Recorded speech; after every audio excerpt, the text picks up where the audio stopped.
কেন প্রবাসীদের দোয়া আল্লাহ তাড়াতাড়ি কবুল করেন?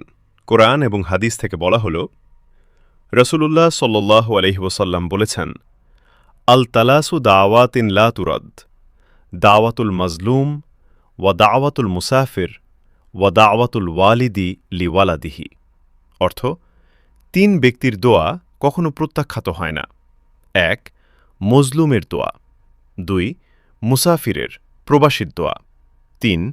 সন্তানের জন্য পিতামার দোয়া। তিরমিজি, ইবনে মাজাহ। প্রবাসী সাধারণত মুসাফিরের হুকুমে থাকে, তাই তার দোয়া দ্রুত কবুল হয়। আল্লাহ বলেন, ওয়া ইদা সাআলাকা ইবাদি আন্নি ফাইন্নী করিবুন উজিবু দাওয়াতাদ দাঈ ইদা দাআন।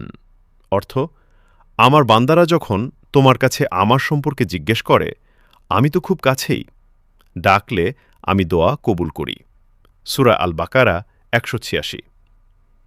প্রবাসে আল্লাহ ছাড়া আর কাউকে ডাকার সুযোগ থাকে না। এই খাঁটি তাওয়াক্কুল দোয়া কবুলের বড় কারণ।